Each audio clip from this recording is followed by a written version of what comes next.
Howdy, folks, and welcome to another episode of It Came from Facebook. Now, I'm sure I put in the title of today's video something like nothing but crotch rockets, but what I really wanted to say is it's nothing but piss missiles today.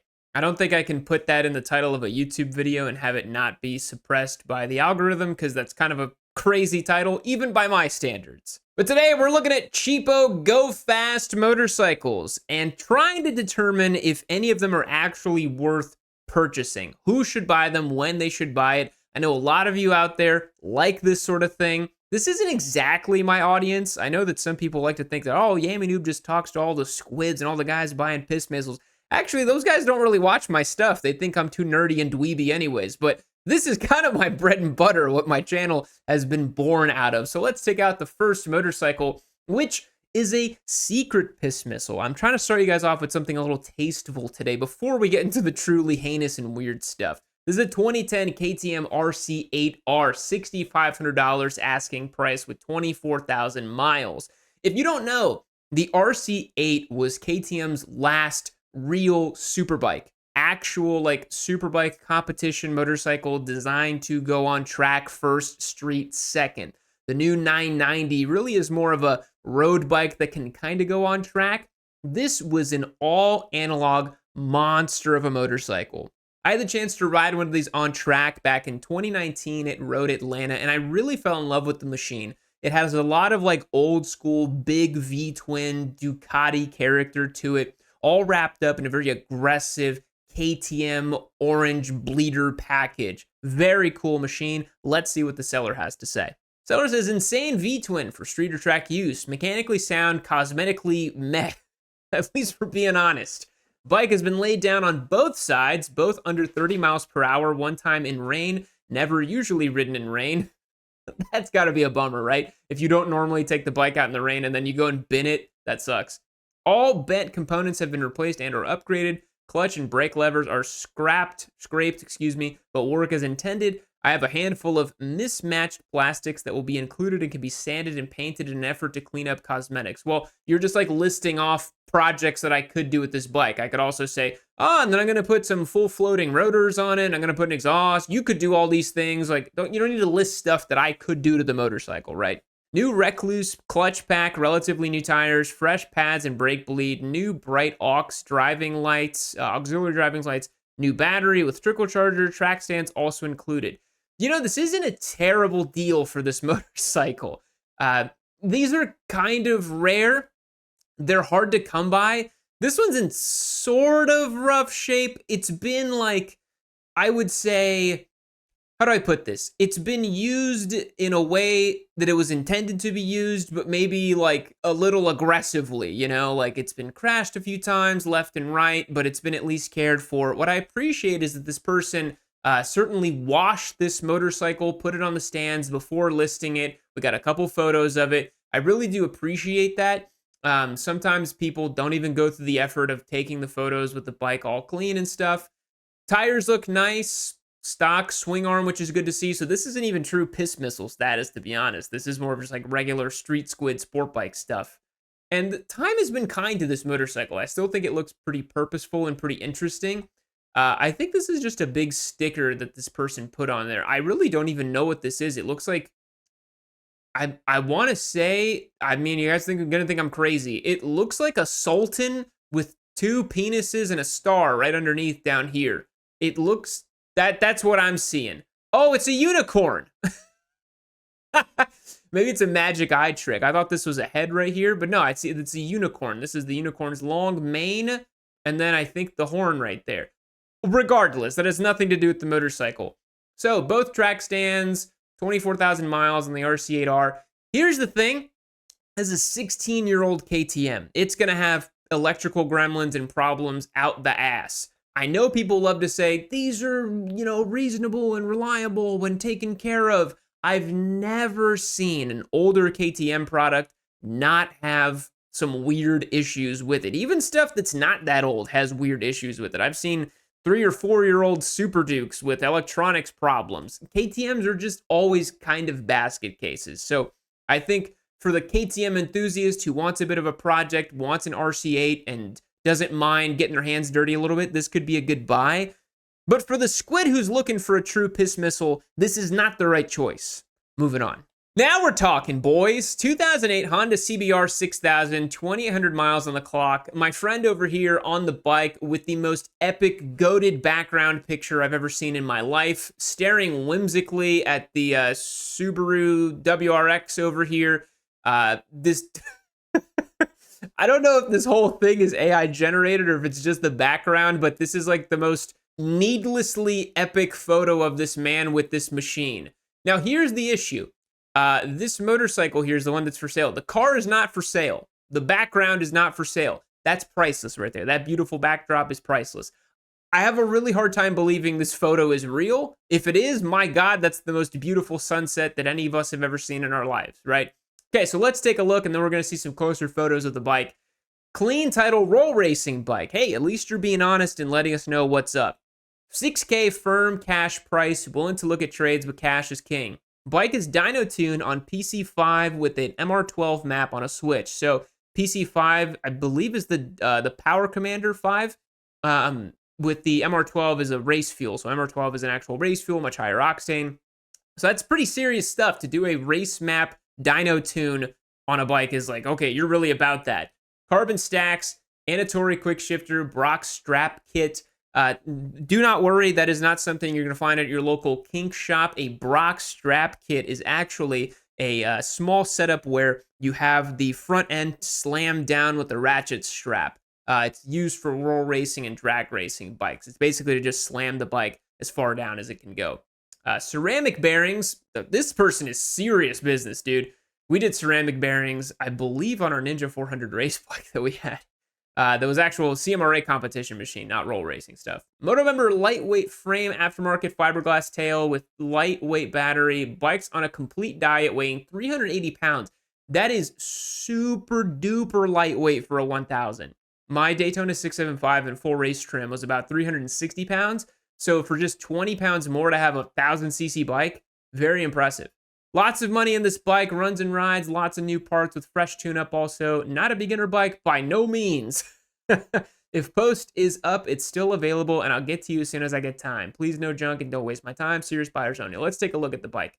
So this is an 08, right? Yeah, this is the best vintage of CBR 1000. You guys can come at me in the comment section. 08 CBR 1000 was the best vintage of CBR 1000. That was when Honda re-released it. So updated frame, updated engine. It was like peak mid-2000s Honda. So completely analog, but like still really good, really lightweight, really set up. This one is probably the nicest piss missile bike you'll find. And this guy's serious, dude. No front brake up here, single rotor, stretch on the swing arm, just a little bit. This guy wants to obliterate the roll racing scene. And that's, I guess, what the bike was set up for, right? So if that is what you're trying to do, this is a good bike to do it with. But here's the thing.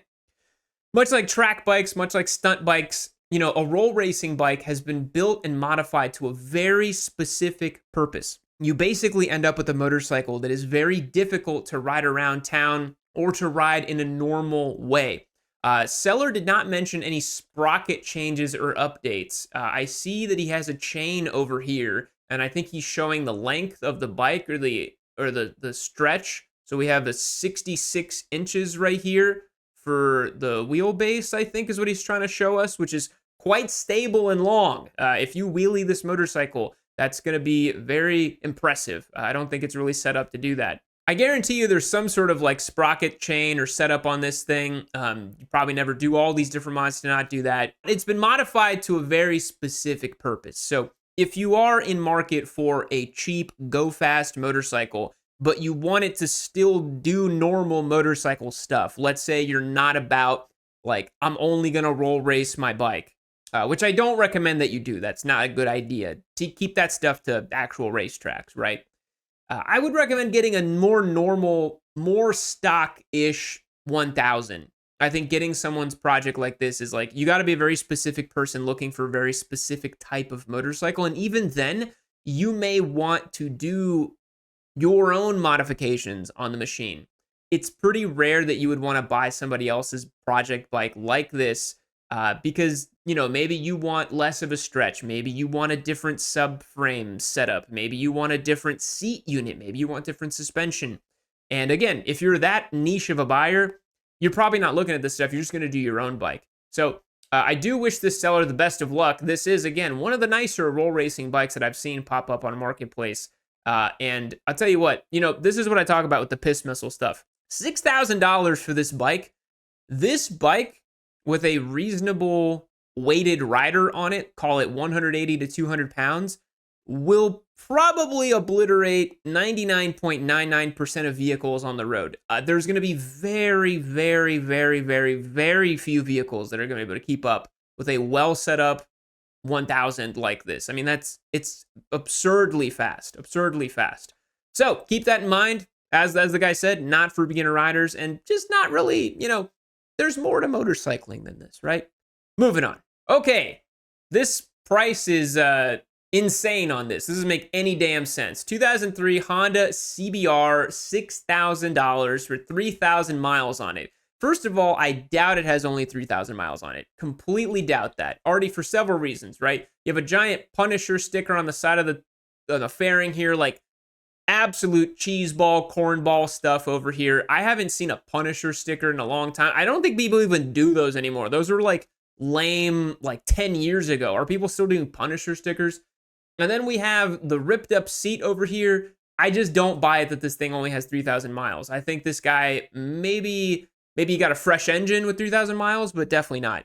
Seller says, this is a fun bike, has a new body kit and everything, fast bike. It's a CBR 600RR, had a nice exhaust and sounds amazing. Want a fun bike? This is one to ride. Lots to talk about this one. Let's take a closer look. So $6,000 for a 23-year-old 600 is completely out of the ballpark. Like, what are we talking about? This is like a $2,800 motorcycle at best, because it's already been modified and molested quite a bit. So you can see over here, it has the swing arm extension. So this is something that people do sometimes when they're a little lazy and they don't want to get the full like custom swing arm and actually stretch it the right way and do it the right way. People get these little like billet aluminum, you know, swing arm extension things. I hate these things. I don't think there should be any like additional piece to your wheel assembly back here other than the final bit of the swing arm. This is not something you want to play around with here, right? If you don't torque this correctly, if this isn't all set up correctly, I've never seen one of these that I'm like, oh yeah, that looks cool, and I think that's gonna really work out. I've actually seen a video where one of these snapped, and the wheel literally just like, it went at like Mach Jesus directly into the engine from the backside of it. So I don't like these things. I don't trust them. I think that this is a bad idea on motorcycles. If you guys have different experiences with them, please let me know in the comments down below. I do not like these at all. We can also see here damage on the engine case, right? Ouch, not liking that at all. Fork looks a bit dirty over here. I mean, the whole bike in general just looks dusty and dank and dirty as hell. This, oh God, this gas cap looks awful. I don't even know if you could get that open with the key. It looks like it's been completely rusted out and chewed up right here. You might have to pop that whole assembly off and then figure out a new setup with the gas tank, which really blows. We literally have a cobwebs on the tires, and the tire actually looks in pretty decent shape. Yeah, again, we have this giant swing arm extension thing over here. I just don't trust these at all. I don't think you should put these on your bike. And also, if we can just be totally for real, if we can be totally honest, it's a freaking 600.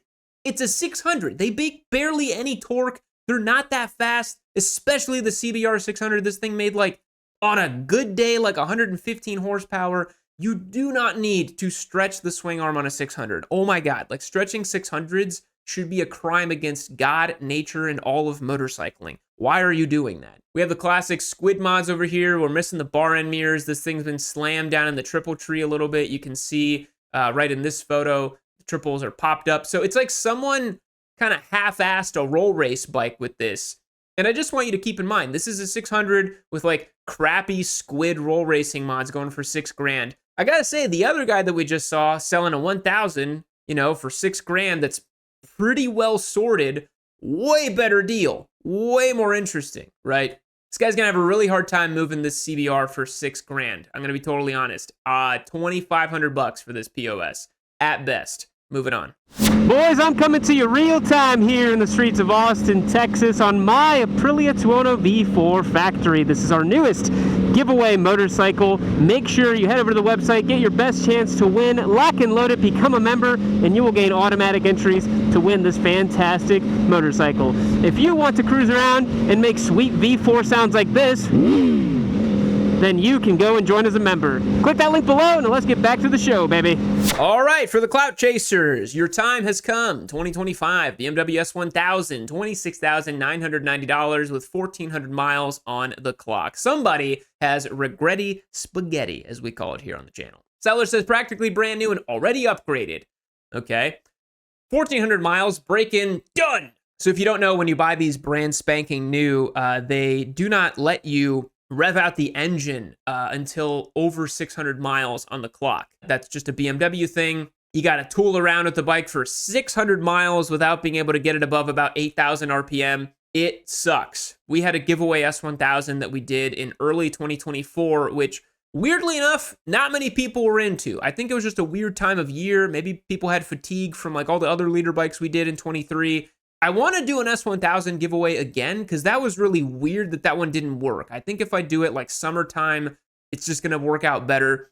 We'll see. But that was really strange. And maybe I didn't have like the super updated model. I don't know. I'm not here to litigate my giveaways or whatever. But anyways, this is one of the newer ones. The seller says in the listing description that is AI generated, I will say here at the bottom. This exceptional 2026 BMW S1000R presents a rare opportunity to own a low-mileage, tastefully upgraded superbike without the added cost or wait times of aftermarket installation. No human wrote this. I'm not going to read it. Reject all AI slop. We do not like it here on Yami Noob. It's 100% human-grade cringe on this channel, baby. Come on! Seller says 3-year active warranty, full titanium aero exhaust, carbon fiber upgrades. So those aren't upgrades, right? Let's call a spade. When you throw on carbon fiber for a part that already existed, you did not upgrade anything. There is no upgrade. Upgrade implies that it is better than it used to be in some capacity beyond just aesthetics. If you prefer the way carbon fiber looks for your fender, your tank cowler, your rear tire hugger, that's great. It doesn't make a lick of difference for the motorcycle, I guarantee you. He's got the tinted windscreen, which is also not an upgrade. That's actually a downgrade. Custom gold accents. So what I'm surmising from this listing is somebody bought an S1000. They started doing dumb farkles and mods on it. They rode it about 1,400 miles. They shit themselves after they realized how fast and crazy this motorcycle is. Probably had a close call with it. And now they're saying, you know what? I don't think I really want to do this whole leader bike thing. And that's totally fair. Keep yourself safe. Keep the other road users safe. I do not want to see you out there being crazy. But this is just the classic example of, yeah, somebody bought this, probably got way in over their heads, and they were like, you know what, man, I think I'm just going to go ahead and sell this bad boy. But unless you got the title free and clear in hand, you're going to have a hard time. I don't care about the full aero exhaust. You didn't say anything about ECU mapping. You've done stupid gold accents on the bike, which look bad and dumb, and you should feel bad. And this is not really a piss missile, is it? This is what is like a bad financial piss missile mistake. And here's the thing. I see a lot of young guys going and getting the thousands, and they go and get into like a big financial pickle to go and get themselves an S1000RR. I think that's a bad idea for a multitude of reasons, but I actually think in a weird way it's more noble to go and get the analog old school piss missile that you work on yourself and you keep it running and you know how to ride it and you ride it well. I think that's more noble than the person who decides to upgrade to an S1000RR, take out a stupid loan on it, and then sell it 6 months later because they realize they can't handle the damn thing. Nothing noble about that, right? You should feel shame because that's a shameful thing to do in motorcycling. Getting 27 grand for this, not gonna happen. This is gonna be at best 22, 23. This is already a used S1000RR. There is no benefit to me buying your lightly used bike if you're gonna be selling it at above normal prices for it. So completely disregard this one. Moving on. All right, got a bit of an oddball one here. 2012 Honda CBR 250, $2,000 with 10,000 miles. If you don't know, the CBR 250 was Honda's answer to the Ninja 250 way back in like 2011, 2012. The Ninja 250 mopped up as the only beginner sport bike offering for, I think, like 20 years, up until Honda came out with their 286cc single-cylinder offering found here in the CBR 250. And at the time, that was kind of a big deal. It was a bigger motor. It had one fewer cylinder, so it's a little bit more torquey, a little bit more punchy, but it's a very, very functional, very simplistic motorcycle. You can tell by the steel tubular frame.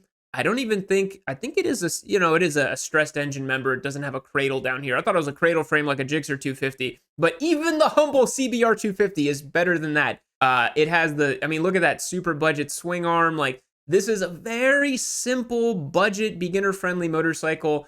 I think this one was sold in some sort of retro, I guess now it's retro, back then it might have not been, the Red Bull livery, or maybe someone swapped the plastics because I do see the red right here. But a lot of people started their riding journeys on these, man. This was right before, like I said, Kawasaki came up with the Ninja 300, then we had the R3 and the RC390, who had like the beginner sport bike wars in the early 2010s. That was right when I started riding motorcycles, and this is a kind of a product of its time. So, seller says, also trade for bikes. I'm not taking under 2K. Don't even bother asking. I understand it's a 250, but that's all I'm willing to let it go for. If not, I might as well keep it. CBR 250, fun, not fast. Top speed, about 95. Shorty, real carbon exhaust. New body kit, new throttle and throttle cables, fresh oil. New throttle and throttle cable is kind of a weird one for 10,000 miles. Clean and maintained well. Clean title will come with all stock body parts and passenger pegs. You know what? $2,000, right? We disregard the piss missile. We disregard that crap. Don't start off on a 600. $2,000 for this bike. If we really just think about pure value, you know, a CBR 250 that in theory will run until the heat death of the universe. These little single cylinders work really, really well. You get off some of these stupid stickers on the bike. That's an easy swap. Maybe the levers if you really want to be fancy about it. And what you're left with is, from what I can see, a reasonably clean, well set up motorcycle for $2,000. It may not be the beginner bike you want, right? Maybe you want a CF Moto 450 SS or whatever, but honestly, you buy one of these, ride it for a year, and then sell it for, $1,500, $1,800. You spent a couple $100s to learn and ride a motorcycle over the course of a year, not assuming gas, consumables, insurance, whatever. I mean, what's the insurance on this going to be? Like $2 a month? How much could it possibly cost to insure this thing? I guess it depends on your driving record and where you live and your age and your demographic and all that, but it can't be much money. This is a very simple, cheap little bike. But honestly, I'm kind of digging this from the absolute pure value perspective and sort of like anti-piss missile perspective. But in today's video, we did say we wanted to look at pure piss missiles. And this has the aesthetic of one, the vibe of one, but unfortunately with a top speed of 95, it just ain't gonna cut the mustard. Moving on. All right, old school classic piss missile here. A beautiful 2002 Suzuki TL1000R going for $3,500. Guy says, I'm selling my 2002 Suzuki TL1000R garage kept for a few years. To get it running in top condition, it will need fresh fuel, a new battery, and an oil change. I always worry when people say it just needs fresh fuel, because that could be a whole host of issues, right? These were carbureted as far as I remember, and it could be gunked up carburetors. It could be all kinds of problems, right? The sell price is firm. Don't ask. The sale includes a Troy Lee and Valentino Rossi helmet, both in excellent condition, along with 2XL yellow Suzuki rider's jacket. Listen, you don't want anybody's used helmet. If you could take away anything from this video, never, ever, ever, ever take anybody's used helmet for several reasons. Number one, you don't know how old it is. EPS foam and helmets typically only last about 5 years, 6 years max. You don't want to be rolling around on a super old helmet because the foam may not have the same impact absorption qualities as it did when it was new. So full stop, that's already a bad idea. Number two, you have no idea if someone used that helmet and compromised the EPS foam inside of it. So it's possible that somebody actually crashed in that helmet, kind of buffed it out, changed the paint a little bit, and now that's a compromised helmet.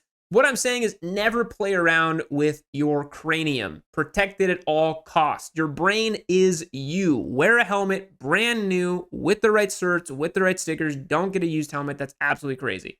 Also very funny that the Suzuki rider's jacket isn't a 2XL. Of course it is. Big husky boy on the TL1000. Guy says, I have the title in hand, ready for transfer, 8,900 original miles, great summer toy. Let's take a look at the beautiful old beast. This was Suzuki, as you can tell here, operating at their finest in the early 2000s, V-twin superbike. So this thing was for homologated big twin racing. If I remember correctly, this is the one that had the crazy rotary shock at the back that created a lot of crazy handling problems, actually killed a journalist who was doing the test rides on him back in the day. I don't remember the name of the journalist. If someone wants to link that down below in the comments and correct me, but I'm almost positive this is the TL1000 with the weird rotary shock that killed a journalist at one of the press launches of this bike. But we love a classic yellow Suzuki, right? This is old school piss missile stuff. I still think this bike looks pretty cool. It's definitely got like kind of like an old school last gen aesthetic, maybe like 2 or 3 gens prior. And I've said it before, I think a lot of these big, bubbly, bulbous, old school Japanese super bikes have not aged particularly well. I think this one looks better than some. Some Kawasaki products from this time are just god awful. We got keys on the ignition over here. You don't want to see that. That's going to scratch up the triples. I talked to you guys about that last time. This is kind of like museum grade piss missile, right? Like this is like if you're kind of like wanting something a little more old school, torque rich with the V-twin, definitely a good pickup, an interesting bike to own. But that rotary shock is going to be a problem. Trust me, these handled a bit strange. They were known as very cantankerous and weird motorcycles to ride. Moving on. Oh boy. Oh, great. R6 people. Joy of joys. A 2012 R6 with 8,500 miles and 15,000 miles. Seller says, clean, fast, and well-maintained. This bike delivers amazing performance and stands out with its sleek white finish. Feels like AI generated because nobody can even read or write anymore as far as I'm aware. 600cc inline 4 engine, 6-speed transmission. This is all just like baseline specs of the bike. Doesn't tell me anything about the bike. I don't know if the title's in hand, what modifications are done, what's going on. So I believe this was known as the Raven edition, or I think the Raven one was the black one. The R6 had this. This is actually a factory graphic of the R6. I know that's hard to believe, but it did sell with this graphic because I remember these for sale at the time with this vibe on them. I don't think this was like aftermarket or ever. I see M4 exhaust over here. Take more of a look. Got the little squid grips right here because of course they do. It's in pretty clean condition, all things considered. It's really not one of the worst ones that I've seen, to be honest. This one actually could pass for pretty decent. $8,500 though. God damn, man. Everybody with an R6 nowadays just thinks that they're worth gold, and it's just not. It's just a regular 600. It's not that special, man. They made a ton of these. I'm really tired of seeing these for these absolutely inflated prices. Most of the guys that want these, there's 2 camps of R6 people right now. There's the guys that want to actually buy them, track them and race them, and they want the authentic old school 600 experience, and it is the best one to do that with. And then there's the dummy street squid guys that want to get one just to go fast on the highway and, pretend like they can do 186 miles per hour. That's like the 2 people that want R6s. That's it. There's nothing in between. And $8,500, this is nowhere near good enough of a piss missile for $8,500. I mean, that you're knocking on the door of like really nicely set up old school leader bike money for that kind of stuff, right? Like you're not really looking at an R6 for $8,500 used, right? Especially a 2012, a 14-year-old motorcycle. Like, nah, I'm sorry. We ain't doing it. Too crazy for me. Too crazy of a price. Reasonably clean, though, as far as a fun little piss missile goes. Moving on. All right, last but certainly not least, a real chill guy over here with his Jinko jeans and his shoes on top of his damn motorcycle. 2003 Honda F4i with $5,000 with 5,200 miles on the clock. Oh boy. 2003 Honda F4i, clean title. The bike is in really good condition. The miles are very low. However, they will continue to go up a little bit though. Just posting to see what kind of offers I come by. I am open to trade. I like that this guy, he's a little street. He's a little rough around the edges. We have a shot where he's kind of waddling a little bit. Either this guy is really big or this bike is really small. I'm having a hard time determining which one that is. And then we have him lined up here to race a car of some sort. Maybe this is like a drag night or something, but not really sure why you included this in the listing description. It's just kind of a funny thing to have the first photo just be you hanging out on the bike with your feet up on it, wearing your Jinko jeans. Everything that you Zoomers are doing and you like older Gen Alphas are doing. Millennials did it first. We wore Jinko jeans first. We crawled in the malls dragging our Jinko jeans so you could pose on your old school piss missile with your Jinko jeans, thinking you're period correct. You will never be as cool as it was back in the day to have one of these. I'm sorry to say, it will never be that way. It's not going to happen for you. So F4i is kind of a cool one though, because these are actually reasonably comfortable. It's nice to have a bike like this that's, you know, from what I can tell, relatively low mileage. 5,200 miles is not bad. Mostly stock, as I can tell. Nothing too crazy on this bike. The silver has made it age pretty decently well. It's not like a super old school, bulbous kind of Japanese bike. It's a little more angular, a little bit more modern.